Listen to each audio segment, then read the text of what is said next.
maka haditsan yuftara. Untuk apa? Membuktikan bahwasanya Al-Quran ini bukanlah perkataan yang dikarang-karang. Ya, Al-Quran ini bukan perkataan yang dikarang-karang. Maka haditsan yuftara, walakin tasdiqal ladzi baina yadayhi wa tafsilal kitab la raiba fihi. Ya, tetapi Al-Quran ini adalah merupakan petunjuk dari Allah Subhanahu wa taala, ya, yang menerangkan kitab, merincikan pelajaran-pelajaran yang terbaik dari Al-Quranul Karim untuk menjadi pelajaran hidup, inspirasi kita membangun peradaban. Ya, ma'asyiral muslimin, jamaah yang dirahmati oleh Allah Subhanahu wa taala, kita akan mengkaji the greatest story of Al-Quran. Bagaimana narasi Al-Quran ini membangun inspirasi peradaban. Ya, dari kisah Nabi Nuh alaihi salam. Bagaimana Nabi Nuh, ya, dikisahkan oleh Al-Quran ini dalam 113 ayat. Banyak, ya, terbagi-bagi dalam surat-surat Al-Quran. Bagaimana kisah Nabi Nuh ini dapat sedemikian rupa menjadi pelajaran bagi kita, sahabat semua yang dirahmati Allah Subhanahu wa taala, yaitu untuk menjadi pelajaran. Banyak sekali hikmah, pelajaran-pelajaran yang bisa kita petik dari kisah Nabi Nuh alaihi salam. Ya, apa di situ? Kisah Nabi Nuh ini pertama mengajarkan kepada kita, ya, kalau kita simpulkan, karena pelajaran ini banyak sekali, tapi kalau kita awalnya kita ambil satu summary, ya, satu kesimpulan dari kisah Nabi Nuh yang begitu banyak. Ya, yang pertama, Nabi Nuh ini adalah seorang rasul pertama yang diutus kepada umat manusia dengan membawa sistem kehidupan manhaj yang komprehensif dari Allah Subhanahu wa taala. Ini rasul pertama. Kalau Nabi Adam itu, ya, Adam alaihissalam itu adalah nabi pertama, manusia pertama. Ya, tetapi rasul pertama yang disepakati oleh para ulama, para ahli tafsir, itu adalah Nabiullah Nuh alaihi salam. Dia diutus oleh Allah untuk apa? Untuk menyeru kaumnya keluar dari kemusyrikan, dari penghambaan terhadap berhala-berhala, ya, untuk semata-mata menyembah Allah Subhanahu wa taala, mengesahkan Allah Subhanahu wa taala dengan berbagai macam cara dan metode.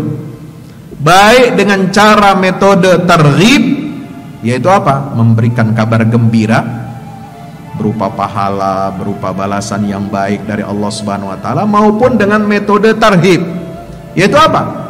Tarhib itu artinya memberikan suatu peringatan dan ancaman akan siksa atau azab dari Allah Subhanahu wa taala. Ya. Sebagai seorang rasul, ya, prinsip yang dibawa oleh para rasul termasuk Nabi Nuh alaihi salam adalah dia tidak minta upah dari siapapun. Ini prinsip kita membangun, menyeru suatu dakwah, ya, nggak boleh kita cari upah. Apalagi upahnya, ya, cuma dunia saja, remah-remah dunia. Itu enggak banget, kata orang Betawi. Ya, seorang yang berdakwah itu enggak boleh cari harta dunia, remah-remah dunia, untuk diganti, dibarter dengan harta remah dunia itu, ya, kita enggak boleh. Sebagaimana prinsip yang Allah tegaskan dalam surah Asy-Syu'ara ayat 109, "Wa ma as'alukum alaihi min ajrin in ajriya illa ala rabbil alamin." Ya, katakanlah, aku tidak minta kepada kalian upah, sebab upahku itu, ya, itu sudah aku dapatkan dari siapa? Dari Allah, Tuhan seluruh alam semesta. Jadi upahnya para dai, ya, itu tidak datang dari siapa-siapa. Upah para dai itu adalah dari Allah Subhanahu wa taala. Ya. Ada atau tidak ada, yang mengundang, ada atau tidak ada objek dakwahnya, dia akan tetap menyeru manusia ke jalan Allah Subhanahu wa taala, ya. Dan tidak boleh kita membarter prinsip-prinsip dakwah, prinsip tauhid ini dengan harta dunia. Ya. Ada pertanyaan, boleh nggak Ustadz guru ngaji, Ustadz khatib menerima honor? Ya, selama honor upah itu bukan untuk membungkam dia dari prinsip-prinsip dakwah, menyampaikan yang hak itu hak, yang batil itu adalah batil, ya, itu nggak ada masalah. Tapi kalau upah itu dipersyaratkan atau honor, kita bahasanya bukan upah gaji, ya. Kalau upah gaji ya enggak lah, ya. Tapi bahasa itu adalah in ajri, balasan, ya. Balasan itu kalau kita harapkan materi dunia itu, lalu kemudian kita tukar prinsip-prinsip agama kita dengan materi, nah itu bukan ciri seorang pendakwah yang baik.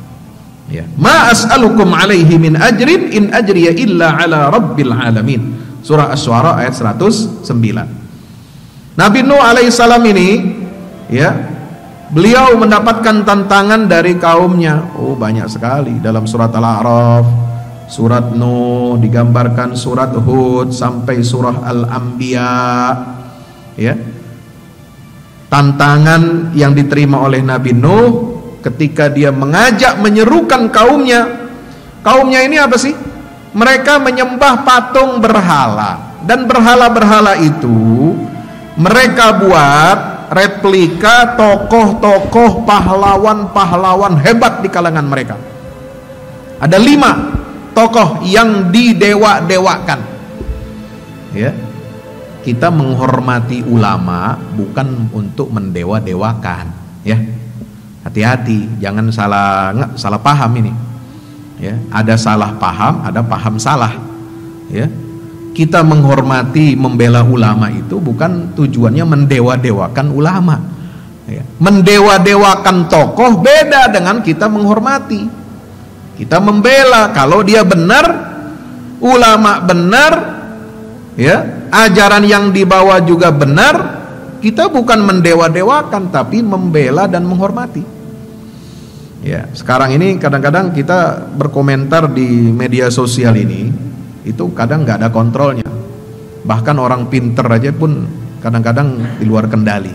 Ya, dikatakan mendewa-dewakan. Mendewa-dewakan itu seperti kaum Nabi Nuh. Ini pahlawan hebat, ya, berjasa kepada bangsanya, kepada kaumnya, lalu kemudian dijadikan apa? Dijadikan objek pengkultusan. Ini dikultuskan. Ya. Apa kata kaumnya? Wa qalu la tadarunna alihatakum. Wahai kaum kita, jangan kalian tinggalkan Tuhan-Tuhan kita yang kita dewa-dewakan. Wala tadarunna waddan wala suwa'an wala yaghutha wa ya'uqa wa nasra. Dan jangan kalian tinggalkan pula dewa Wad, dewa Suwa, dewa Yaghuth, dewa Ya'uq dan Nasr. Itu nama tokoh-tokoh pahlawan yang didewa-dewakan. Ya. Sehingga ya, ini tokoh-tokoh historis seperti ini kalau kita tidak hati-hati, ini bisa didewa-dewakan, ya. Bisa menjerumuskan manusia ini dari jalan Allah Subhanahu wa ta'ala. Ini dewa 5 yang mereka sembah selain daripada Allah, yaitu Wad, Suwa, Yaghuth, Ya'uq dan Nasra. Itu dalam surah Nuh ayat 23. Nah, Bapak Ibu Saudara jamaah sahabat, the greatest story in Quran yang dirahmati Allah Subhanahu wa taala, sampai ya Nabi Nuh alaihissalam ini dikatakan bahwasanya yang beriman kepada beliau itu sangat sedikit. Padahal dia berdakwah, falabitha fi qaumihi alfasanatin illa khamsina ama. Beliau ini berdakwah 1000 tahun kurang 50. Nah, itu cara Al-Quran menggambarkan betapa lamanya ya beliau ini berdakwah di tengah kaumnya. Tetapi apa yang terjadi? Wa uhiya ila Nuhin annahu la yu'mina min qaumika illa man qad aman fala tabta'is bima kanu yaf'alun. Diwahyukan kepada Nabi Nuh bahwasanya tidak ada yang beriman dari kaummu kecuali hanya sedikit saja. Wa ma amana ma'ahu illa qalil. Ya. Dalam surat Hud itu dikatakan sedikit. Ya, yang akan naik ke dalam bahtera yang menyelamatkan mereka dari siksa dan azab Allah Subhanahu wa taala itu sangat-sangat sedikit. Ya, illa qalil. Nauzubillah min zalik. Padahal begitu lamanya Nabi Nuh ini berdakwah ya selama 950 tahun. Allah. Masya Allah. Kalau kita berdakwah baru setahun 2 tahun ya, nggak ada yang mendengarkan, nggak ada yang mengikuti ya. Jadi dai ini jangan dia ingin cari pengikut, prinsipnya begitu. Kalau dai itu ingin cari pengikut, nah itu bukan berdakwah ke jalan Allah, tapi namanya berdakwah ke jalan dirinya. Sekarang ada banyak kelompok, mohon maaf, dai cari-cari pengikut ya, sehingga apa? Rebutan pengaruh, rebutan media, rebutan masjid ya, masjid jadi rebutan ya. Ini kan norak ya. Orang berdakwah ke jalan Allah, jangan kita cari pengikut, tapi kita ini cari keridhaannya Allah ya. Kalau kita niat kita lurus dalam berdakwah kepada jalan Allah, pengikut akan datang sendiri ya. Nggak perlu kita ngoyo, nggak perlu kita pasang spanduk, nggak perlu kita pasang flyer ya. Kalau memang tujuan kita lurus, ikhlas li'i'la'i kalimatillah ya, itu kita dapat bonus ya, pengikut atau follower. Tapi kalau niat kita buruk, niat kita jelek, mau bagaimanapun ya, kita tujuannya bukan untuk menegakkan agama Allah, maka sia-sia dan rusaklah ya niat kita dalam menjalankan misi dakwah kepada Allah Subhanahu wa taala ini. Saudara-saudara, sahabat, the greatest story in Quran yang dirahmati Allah Subhanahu wa taala. Yang kedua yang ingin saya sampaikan itu sumarinya. Ya, bagaimana kondisi lapangan yang dihadapi oleh Nabi Nuh alaihissalam. Yang kedua adalah milestone. Apa itu milestone? Milestone itu ya tiang-tiang, ma'alim ya, tiang-tiang dakwah yang dipancangkan oleh Nabi Nuh alaihissalam ketika berdakwah. Satu, apa prinsip dakwahnya Nabi Nuh? Dakwahnya Nabi Nuh ini adalah mengajak manusia untuk mengesahkan Allah, beribadah hanya kepada Allah, dan tunduk hanya kepada hukum Allah. Sederhana ya, tapi dampaknya dahsyat. Ini kelihatannya sederhana, mengajak tauhid aja kok susah. Sekarang orang kalau mengajak tauhid ya sebenarnya gampang ya. Tapi kalau dulu para nabi dan rasul itu mengajak kepada tauhidullah, kepada ibadah. Kenapa sih Pak Ustadz? Ini kadang ada yang bertanya begini, iseng ya. Dulu nabi dan rasul ngajak orang bertauhid, ngajak orang untuk ibadah kepada Allah ya. Kenapa susah? Kenapa tantangannya begitu berat? Sekarang orang dai mengajak kepada tauhid, kepada yang gampang, kepada ibadah, kok kayaknya rame ya. Apa yang beda? Apa yang membedakan? Dulu orang nggak mau mengikuti, sekarang kok orang rame untuk mengajak orang ini kepada tauhid dan ibadah kepada Allah, rasanya gampang ya. Padahal yang susah itu adalah katanya nahi mungkar ya. Kalau amar ma'ruf sih banyak orang Pak ya, tapi kalau nahi mungkar ini tantangannya berat. Nah begini, sebenarnya dakwah yang dilakukan oleh para nabi dan rasul itu Meskipun pelangnya, kelihatannya, judulnya adalah tauhid dan ibadah kepada Allah, tetapi di situ dia sudah otomatis masuk nahi mungkar. Ya, maka kaumnya itu berontak, kaumnya ini nggak mau, karena paham konsekuensi daripada la ilaha illallah, konsekuensi ani'budullaha wajtanibut taghut, beribadah kalian kepada Allah dan jauhilah taghut, sebagaimana dalam surah An-Nahl ayat 36. Kemudian surat Al-A'raf ayat 59, kalau kita baca, kita lihat di sini ya, seruannya Nabi Nuh alaihi salam, wa ala nabiyyina afdhalus salati wassalam. Apa kata Allah Subhanahu wa taala tentang dakwah Nabi Nuh alaihi salam ini? Subhanallah. Ya, dalam surah Al-A'raf ayat 59 Allah Subhanahu wa taala berfirman, a'udzubillahi minasyaitonir rajim. Bismillahirrahmanirrahim. Ini firman Allah apa? Ya, di sini kita lihat ya. Firman Allah, laqad arsalna Nuhan ila qaumi faqala ya qaumi ibudullah ma lakum min ilahin ghairuh inni akhafu alaikum adzab yaumin azim. Ya. Mengajak kaumnya untuk beribadah kepada Allah, mengesahkan Allah, malakum min ilahin ghairih, tidak ada Tuhan bagi kalian kecuali Allah Subhanahu wa ta'ala. Tapi kok kenapa berat ya? Sekarang kalau kita mendakwahkan la ilaha illallah, ngajak orang ibadah, kayaknya gampang-gampang aja. Iya, ada cara yang berbeda antara Nabi dan Rasul berdakwah dengan dai zaman sekarang. Kalau dulu Nabi dan Rasul itu berdakwah, mengajak amar ma'ruf, mengajak orang untuk beribadah kepada Allah, itu sudah otomatis masuk di dalamnya nahi mungkar. Makanya orang kagak pada mau. Tapi kalau zaman sekarang, orang ini kadang dai ini dipisah-pisah, amar ma'ruf sendiri, nahi mungkar sendiri. Ya, kadang-kadang kita mau ambil yang enaknya aja, udah kita amar ma'rufnya aja nih, bagian yang nahi mungkar yang sebelah sono aja. Nah, dia mau cari aman, cari selamat. Nah, biasanya begitu. Ya. Nah, padahal konsep dakwah itu komprehensif.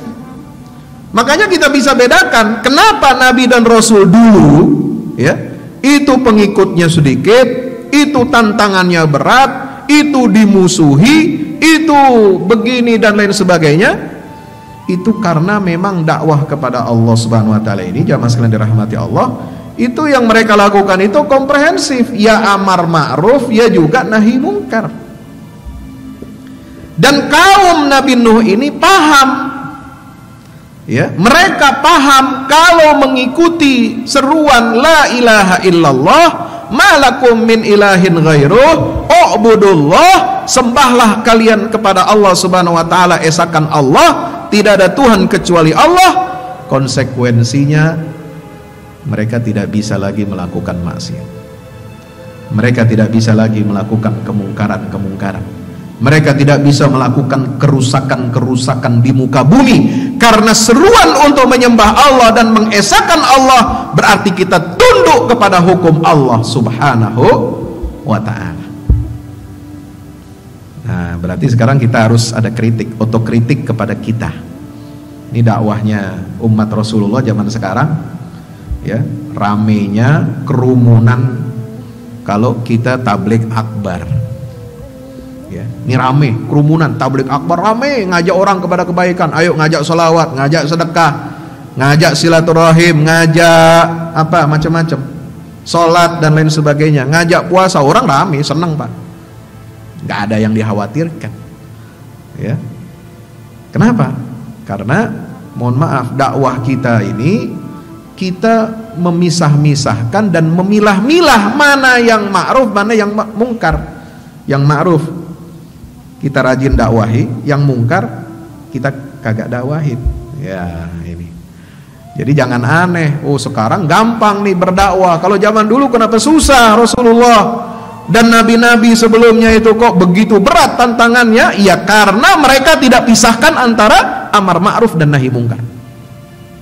Ini catatan yang pertama. Yang kedua, Meskipun mereka para nabi dan rasul, yaitu Nabi Nuh alaihissalam dalam hal ini, konteks ini adalah mereka beramar ma'ruf dan juga sekaligus nahi mungkar, tapi metode dakwahnya ini luar biasa. Metode dakwah Nabi Nuh jangan dikira keras, Pak. Jangan dikira garang, jangan dikira teriak-teriak bahasa kasar, enggak. Pertama yang dilakukan oleh Nabi Nuh adalah menyampaikan dakwah ini dengan lemah lembut, bahasa yang santun. Seruannya itu santun, seruannya itu lembut. Ya, coba lihat ketika Allah Subhanahu wa taala tadi menyatakan dakwahnya Nabi Nuh alaihissalam, beliau mengatakan ya kaum, dengan bahasa wahai kaumku. Ya. Nabi Nuh tidak memisahkan dirinya seolah-olah dia ini bukan dari bagian dari kaumnya. Ya. Dia memposisikan dirinya sama, ya, menjadi bagian dari kaumnya. Ya kaum, wahai kaumku. Nah, ini bahasa kaum. Wa ma arsalna mir rasulin illa bilisani qaumi.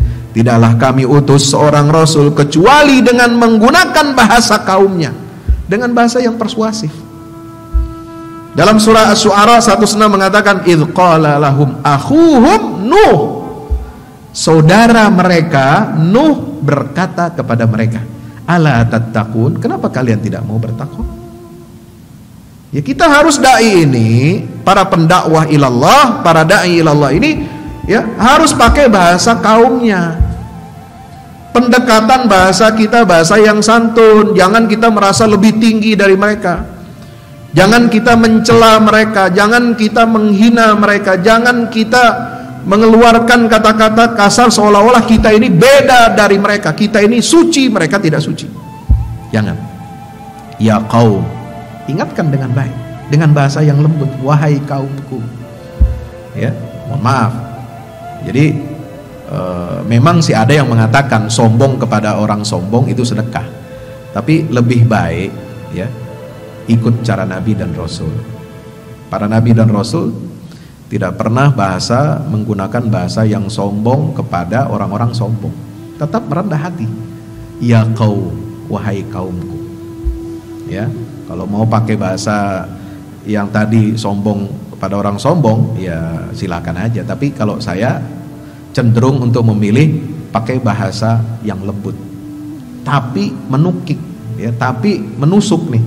Ya, kadang-kadang orang bakal jadi malu kalau kita dakwahi, kalau kita pakai bahasa lembut tapi dia nusuk. Ya, kita nggak usah pakai bahasa yang keras-keras, kasar-kasar. Tapi dengan cara Nabi Nuh alaihissalam, ya kaum, u'budullah malakum inni akhafu alaikum adzab yaumin azim. Aku takut, aku khawatir kepada kalian. Kalian akan mendapatkan siksa hari yang besar, yaitu hari kiamat. Nah itu. Jadi kita ini harus merendahkan diri kita, merendahkan hati kita di hadapan kaum yang kita dakwahi. Yang kedua, cara metode dakwah Nabi Nuh ini bagaimana? Dengan nasihat yang tulus dan empati. Nah ini bedanya. Ya, kita ini mesti berempati, Pak. Dalam surat Nuh ayat 1 sampai 2 saja, ya, itu sudah diterangkan oleh Allah Subhanahu wa taala, ya, bagaimana dakwahnya Nabi Nuh itu secara komprehensif, ya, luar biasa. Beliau dakwahi siang dan malam kaumnya ini, masya Allah, ya, beratnya itu sampai satu surah diturunkan oleh Allah Subhanahu wa taala dalam juz yang ke-29 surah namanya surah Nuh. Inna arsalna Nuhan ila qaumihi an anzir qaumaka min qabli an ya'tiyahum 'adzabun alim. Qala ya qaumi inni lakum nadhirum mubin. Ya qaum, ya qaum, ya qaum, inni lakum nadhirum mubin. Ya, meskipun dia mengatakan saya ini memberikan peringatan yang nyata kepada kalian, tetapi beliau sampaikan itu dengan bahasa apa? Bahasa yang lembut, nasihat yang tulus, memberikan nasihat. Jadi dai itu harus memberi nasihat. Ya. Surat Al-A'raf ayat 59 tadi, inni akhafu alaikum. Ayat 61 62 juga Allah Subhanahu wa taala menerangkan di situ bagaimana beliau ini menyampaikan kepada kaumnya, ya qaum laisa bi dhalalatu walakinni rasulun min rabbil alamin uballighukum risalati rabbi wa ansahu lakum. Aku menyampaikan kepada kalian risalah. Apa itu risalah? Pesan-pesan dari Tuhan, ya. Pesan-pesan dari Tuhanku. Wa ansahu lakum, dan aku berikan nasihat untuk kalian.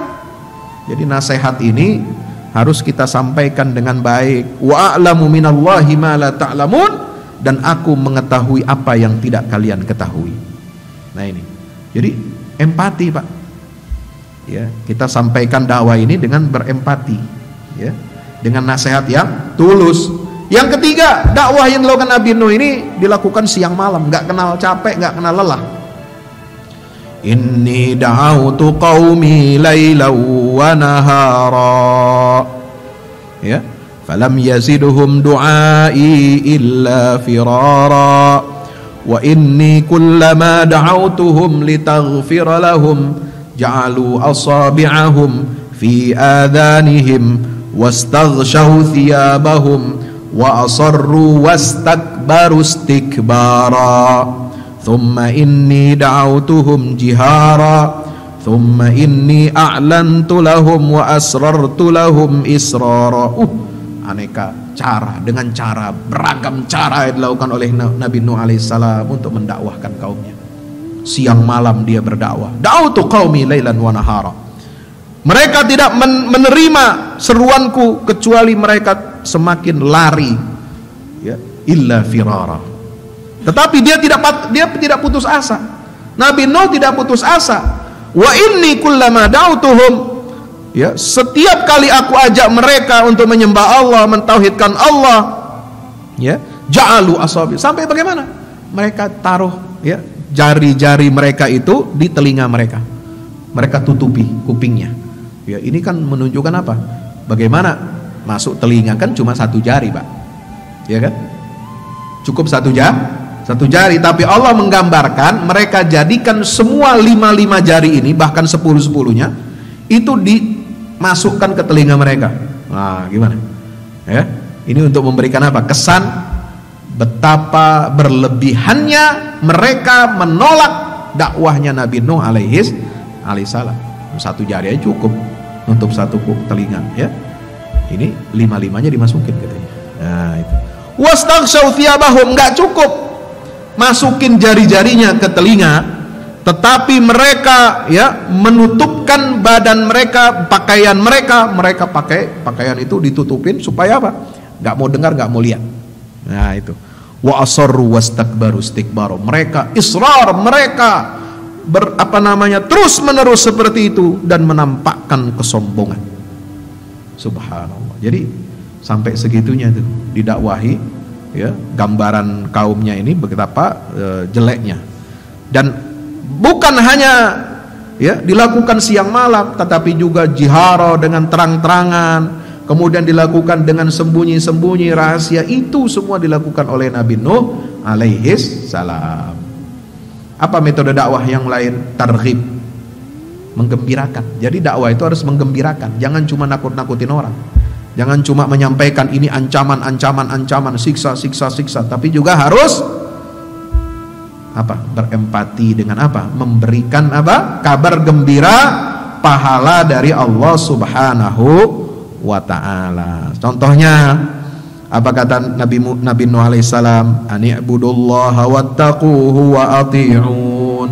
Sembahlah Allah, bertakwalah kepada Allah, taati, ya, ajakan aku ini ke jalan Allah Subhanahu wa ta'ala. Yaghfir lakum min dzunubikum wa yuakhirkum ila ajalin musamma. Niscaya Allah akan ampuni dosa-dosa kalian, dan Allah akan tunda, ya, Allah akan akhirkan kalian agar dapat memberikan kesempatan kepada kalian untuk beriman kepada Allah, dan dosa-dosa kalian akan diampuni oleh Allah Subhanahu wa ta'ala. Ini namanya kabar gembira.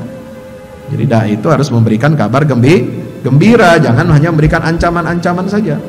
Di ayat 10, faqultu astaghfiru rabbakum innahu kana ghaffara yursilis samaa'a 'alaikum midrara wa yumdidukum bi amwalin wa banina wa yaj'al lakum jannatin wa yaj'al lakum anhara. Mohon ampunlah kalian kepada Allah. Niscaya Allah akan memberikan apa? Satu, ya, niscaya Allah akan apa? Allah itu akan menurunkan hujan dari langit, memberikan keberkahan buat kalian di bumi. Wa yumdidukum bi amwal, Allah akan karuniakan kalian dengan harta yang banyak. Wa banin, dan anak-anak keturunan. Wa yaj'al lakum jannat, dan Allah akan jadikan untuk kalian kebun-kebun, ya, dengan hasil-hasil yang melimpah. Wa yaj'al lakum anhara, dan Allah akan jadikan untuk kalian sungai-sungai yang dapat memberikan kebaikan buat kehidupan kalian. Jadi ini kabar gembiranya, ya. Artinya apa? Menjalankan perintah Allah itu ada rewardnya di dunia, ya. Allah berikan apa? Kebahagiaan lahir batin di dunia sebelum nanti balasan di akhirat. Ini real, nyata. Ya, jadi kalau kita memberikan dakwah kepada umat manusia ini, kita harus memberikan gambaran yang benar tentang Allah. Bahwa kalau dakwah ini kita terima, amar ma'ruf nahi mungkar ini kita jalankan, kita taati semua perintah-perintah Allah. Hei manusia, wahai para pemimpin, wahai seluruh rakyat, wahai seluruh bangsa yang ada di muka bumi ini, niscaya kalian akan mendapatkan keberkahan turun dari langit dan dari bumi. Nah, kalau kita mau mengikuti seruan Allah Subhanahu wa taala yang disampaikan oleh para nabi dan para ulama yang melanjutkan misi dakwahnya para rasul, insya Allah. Yang keempat ada metode tarhib, ya, mengancam. Jadi bukan hanya gembira, tapi juga harus ada ancamannya. Ada siksa Allah, sebagaimana dalam surah Nuh ayat 1 tadi, ya. Inni akhafu, apa namanya? Inna arsalna Nuhan ila qaumi anzir qaumaka min qabli ayyatiyahum adzabun alim, siksa yang pedih. Ya. Kemudian di dalam ayat 13 surat Nuh itu apa? Ya, malakum la tarjuna lillahi waqara. Kenapa kalian tidak mengharapkan kebaikan dari Allah Subhanahu wa taala, malah kalian mengharapkan azab dan siksa dari Allah Subhanahu wa taala? Nah ini, Bapak Ibu yang dirahmati Allah taala, maka yang ketiga, beliau ini menekankan tauhid ibadah kepada Allah dalam setiap dia berdakwah. Lalu kemudian ada perdebatan antara Nabi Nuh dengan kaumnya. Apa perdebatannya, Pak? Jamaah sekalian dirahmati Allah, satu, tuduhan sesat kepada Nabi Nuh, biasa. Ya, orang kalau mengajarkan kebaikan, ya, mengajak manusia kepada jalan kebenaran yang hak, menjauhkan manusia dari yang batil, itu sering dituduh orang sesat. Dalam surat Al-A'raf ayat 60, nah di situ dijelaskan bagaimana qalal mala'u min qaumihi inna lanaraka fi dhalalin mubin. Kami menganggap melihat engkau wahai Nuh berada dalam kesesatan yang nyata. Dijawab oleh Nabi Nuh. Apa jawabannya? Surat Al-A'raf ayat 61, 62, ayat 63. Akan dilihat, ya. Jadi tuduhan sesat. Nah, ini biasa. Supaya apa? Menjauh, ini perang media, ini perang opini, ya. Ini perang opini. Orang baik, orang yang menyerukan ke jalan Allah itu diopinikan orang sesat. Ya, selalu dituduh sesat. Ya. Kedua, dibilang apa? Ah, ini kan cuma manusia biasa Nuh itu. Ya. Apalagi pengikutnya, followernya hanya orang-orang bodoh, orang-orang pandir, ya, orang-orang miskin. Ah, ini orang biasa dia. Ini ustadz, kiai, ulama yang melanjutkan dakwahnya para nabi dan rasul, itu selalu dituduh begitu. Ini kita, kalau kita belajar dari Nabi Nuh alaihissalam, ya, apa namanya, di situ disebutkan, ya, beliau itu hanya manusia biasa. Ma naraka illa basyaram mithlana. Ya. Engkau itu wahai Nuh, ya, tidak lain sama manusia seperti kita. Wa ma naraka illa taba'aka alladzina hum aradhiluna badiyar ra'i. Pengikut-pengikutmu yang mengikuti kamu itu cuma sedikit, kemudian yang sedikit itu miskin, yang miskin itu katanya nggak punya kerjaan, yang miskin itu katanya bodoh, yang miskin itu katanya pandir. Itu selalu dapat serangan-serangan, ya, opini-opini yang tujuannya adalah untuk membusukkan, ya, para dai yang menyeru manusia ke jalan Allah Subhanahu wa taala. Sebagaimana dalam surat Hud ayat 27 tadi ayatnya itu. Lalu bagaimana Allah menjawab? Itu ayatnya banyak, itu ayat yang menjadi jawaban dari Allah Subhanahu wa taala dalam surat Hud ayat 28, ya, 29, 30, 31. Itulah jawaban dari Allah Subhanahu wa taala. Ya qaum, ara'aitum in kuntu ala bayyinatin min rabbi wa atani rahmatan min indi fa ummiyat alaikum anulzimukumuha wa antum laha karihun. Ya qaum, la as'alukum alaihi malan in ajriya illa 'ala Allah wa ma ana bitaridil ladzina amanu innahum mulaqu rabbihim walakinni arakum qauman tajhalun. Wa ya qaum may yansuruni minallah in taradtuhum afala tadhakkarun wala aqulu lakum indi khazainullah wala a'lamul ghaib wala aqulu inni malak wala aqulu lil ladzina tazdari a'yunukum lan yu'tiyahumullahu khaira Allahu a'lamu ma fi anfusihim inni idzan laminaz zalimin. Ya, itu intinya adalah bahwa kita jangan hanya melihat sesuatu itu berdasarkan penglihatan yang palsu.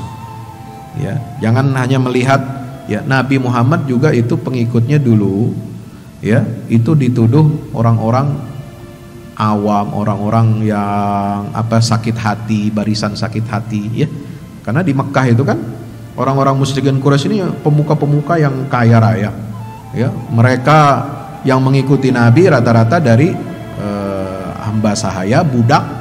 Ya, katanya ingin bebas dari perbudakan. Nah, ini orang barisan sakit hati. Atau ada yang pintar, ada yang kaya yang ikut Nabi Muhammad SAW, tapi, ya, mereka ini tidak punya kedudukan sosial yang tinggi di tengah-tengah masyarakat. Nah, itu dituduh begitu selalu. Nah, maka itu jawaban Allah Subhanahu wa taala dengan lisannya Nabi Nuh alaihi salam mengatakan bahwasanya ini adalah rahmat dari Allah.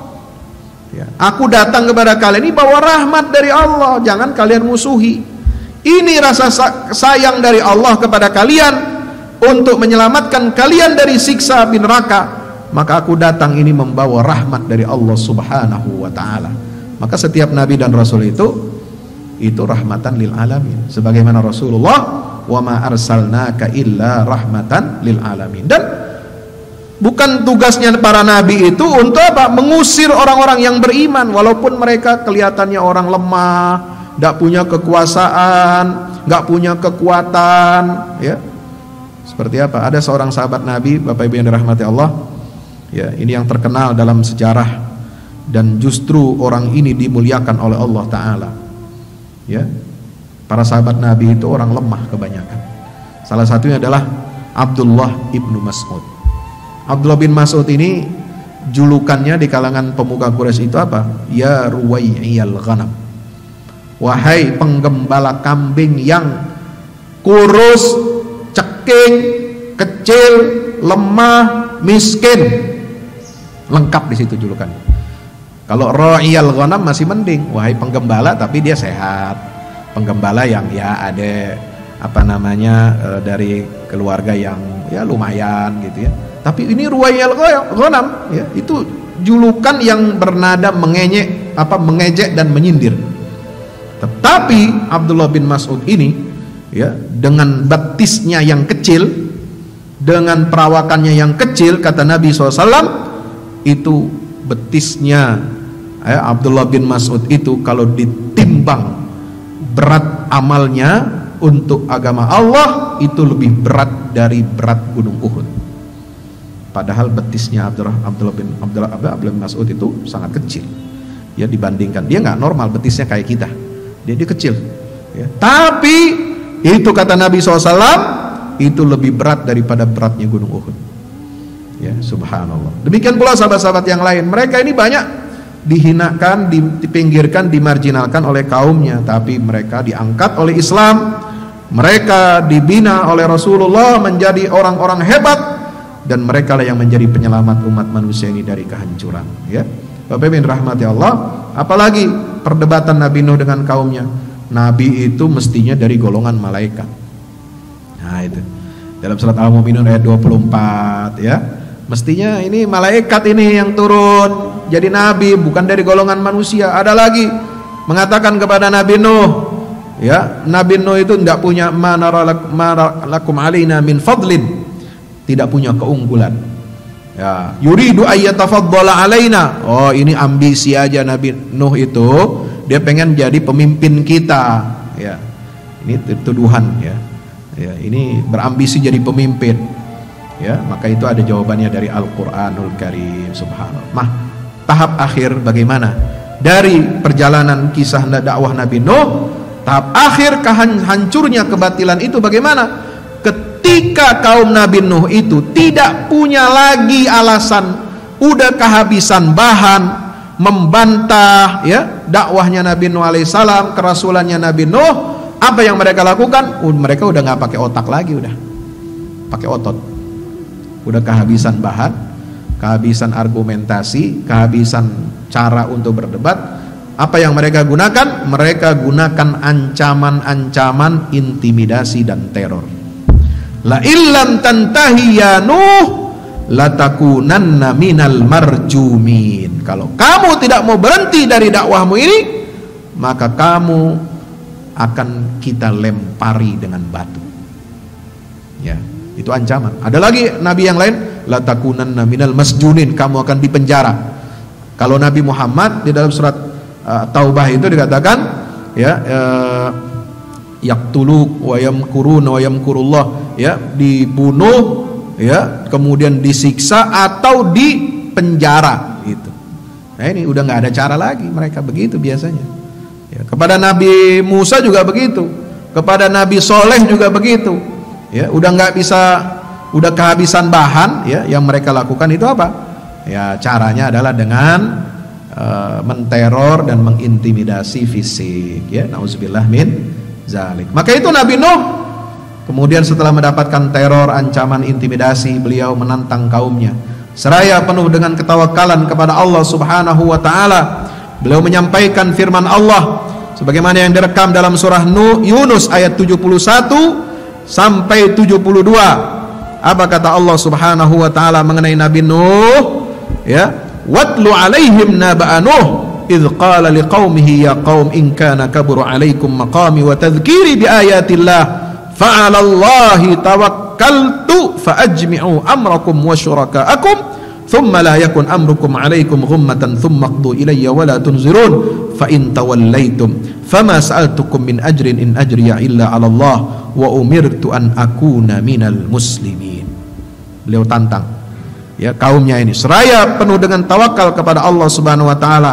Silahkan kumpulkan semua kekuatan kalian dan sekutu-sekutu kalian, dan aku akan menunggu apa yang akan kalian lakukan untuk dakwah ini. Maka kaum Nabi Nuh ini ya udah nggak punya cara lagi, ya, digertak, diancam fisiknya, diintimidasi. Nabi Nuh itu tidak surut, tidak bergeming, malah mengatakan tadi sebagaimana direkam oleh Allah dalam surat Yunus 71-72. Maka kaum Nabi Nuh ini akhirnya apa? Minta turunnya azab dari Allah. Nantang ini ya, minta turunnya azab dari Allah Subhanahu wa ta'ala sebagaimana surat Hud ayat 33 ya, di mana Allah Subhanahu wa ta'ala berfirman ya, ya Nuh qad aktsarta jidalana ya Nuh qad jadaltana fa aktsarta jidalana fa'tina bima ta'iduna in kunta minas shadiqin. Ya, udah kebanyakan, ya, udah jangan banyak bacot deh, ya, jangan banyak debat lagi kita, ya. Kalau kita debat ente juga bakal jawab. Udah, sekarang datangin aja ancaman siksa dari Tuhan yang kau janjikan itu.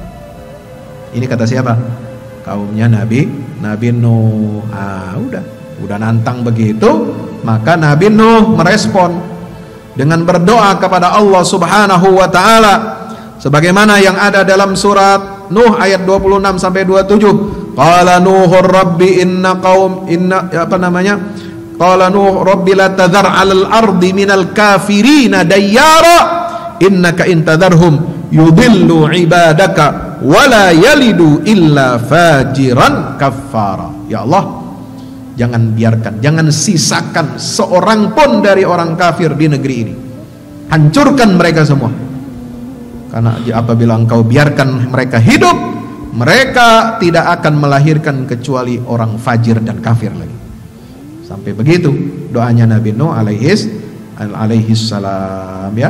Sehingga Allah Subhanahu wa taala perintahkan Nabi Nuh untuk apa? Membuat bahtera kapal. Wasna'il fulka bi'ayunina wa wahyina wa la tukhatibni fil ladina zalamu innahum mughraqun. Datang ketetapan Allah, mereka akan ditenggelamkan, ya, dengan adanya banjir yang dikirim oleh Allah Subhanahu wa taala. Hud ayat 37. Maka Nabi Nuh ketika keluar air, hatta idza jaa amruna wa farat tanur, keluar air, ya, itu ngalir keluar dari atas hujan gede, ya, nggak berhenti, ya. Kemudian dari mata air di daratan, di bumi ini keluar, ya, muncrat air begitu banyak, begitu dahsyat. Jadi ada dari atas, dari bawah air keluar, sehingga banjir menenggelamkan, ya, manusia pada saat itu, kaum Nabi Nuh alaihi salam. Maka Allah perintahkan Nabi Nuh untuk naik bahtera, bagaimana dalam surat Hud ayat 40, 41 dan 42, ya. Nabi Nuh memanggil putranya, nah itu supaya selamat naik bahtera, enggak mau. Ayat 42, 43, 44 sampai dia binasa bersama kaumnya. Nauzubillah min zalik. Nabi Nuh sedih. Bagaimana dia sebagai seorang ayah mengekspresikan kesedihannya, anaknya sendiri tidak mau beriman. Diajak selamat, nggak mau, ya. Sekarang begini deh, ente nggak mau beriman, tapi aneh ajak ente selamat, ayo naik kapal, kagak mau juga. Ya, nauzubillah min zalik. Sudah, berarti sudah karatan kafirnya, ya. Itu anak Nabi, gimana anak kita, ya. Nauzubillah min. Makanya kita banyak bermohon kepada Allah, ya, pantaskan diri kita supaya kita jadi orang saleh, jadi orang bertakwa, anak-anak kita juga jadi orang bertakwa. Rabbana hablana min azwajina wa dzurriyyatina qurrata a'yun waj'alna lil muttaqina imama. Nah, itu doa kita kepada Allah supaya anak istri kita semuanya, ya, jadi orang-orang baik, jadi orang-orang yang bertakwa, jadi penyejuk mata hati kita. Dan inilah ujian bagi seorang pendakwah, ya. Kalangan keluarganya sendiri ada yang tidak mau, ya, menerima hidayah dari Allah Subhanahu wa taala. Bahkan datang dari istrinya. Istrinya Nabi Nuh termasuk yang disiksa oleh Allah. Daraballahu mathalan lil ladzina kafaru imra'ata Nuh wa imra'ata Lut. Fakhanatahuma falam yughni anhuma minallahi syai'a wa qila dukhulan nara ma'ad dakhilin. Dua istri Nabi, yaitu istri Nabi Nuh dan istri Nabi Lut, mereka berkhianat kepada suaminya. Bukan khianat urusan ranjang, ya, bukan soal selingkuh khianat di sini, tapi berkhianat tidak mengikuti seruan dakwah suaminya. Ya, apa dosanya istri Nabi Nuh? Yaitu menyiarkan kabar bahwa suaminya itu gila, ya. Jadi dia udah ikut-ikutan orang sesat, ya, menyiarkan kabar bahwa suaminya gila dan mengatakan bahwa dia tidak ikut agamanya Nuh, agama suaminya, serta membuka rahasia dakwah suaminya. Kalau ada yang beriman kepada Nabi Nuh, menyatakan keimanannya, itu oleh Nabi Nuh dirahasiakan supaya apa? Supaya orang ini tidak disiksa oleh kaumnya. Nah, oleh istrinya ini dibuka rahasia itu, dikasih tahu, si fulan udah beriman.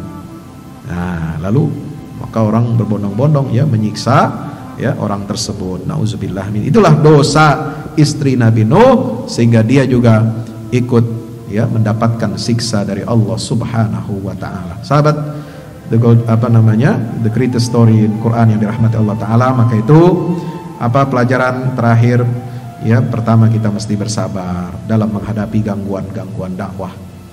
Yang kedua, merespon tuduhan musuh dakwah ini, kita harus respon dengan hati yang bersih dan akal sehat. Jangan kita emosional, ya. Jangan kita terpancing omongan mereka, ya. Harus pakai akal sehat, hati yang bersih. Insya Allah kalau kita gunakan cara-cara berdakwah dengan hati yang bersih dan akal sehat, ya, mereka itu nanti juga akan kena batunya.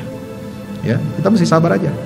Yang ketiga, kita mesti berani dan memiliki ghirah untuk membela kebenaran sebagaimana Nabi Nuh, ya, alaihi salam, yang bertekad terus maju tantang mundur sebagaimana tadi diungkapkan dalam surah Hud ayat berapa? 39. Ya, yang keempat, dai tidak boleh bosan, tidak boleh lelah untuk memberikan nasihat dan petunjuk dengan beragam cara dan pendekatan. Ya, lihat surat Nuh tadi, ayat berapa tuh? Ayat 5 sampai 9, siang malam, terang-terangan sembunyi, ya, sampai orang itu masukin 5 jari-jarinya ke telinga, sampai mereka tutup wajahnya dengan baju mereka. Wah, udah. Tapi enggak peduli Nabi Nuh. Ya, mau bagaimanapun dakwah ini harus tetap sampai. Karena kalau tidak kepada dia beriman, maka anak cucunya diharapkan bisa beriman, tetangganya bisa beriman, kerabatnya bisa beriman. Siapapun yang mendengar berita itu akan beriman kepada risalah yang dibawa dari Allah Subhanahu wa taala. Yang kelima, jaga harga diri. Jangan mengharapkan remah-remah dunia. Yang keenam, kemenangan pasti diraih oleh hamba yang beriman dan bertakwa. Fa'anjainahu wa mammahu fil fulkil mashhun.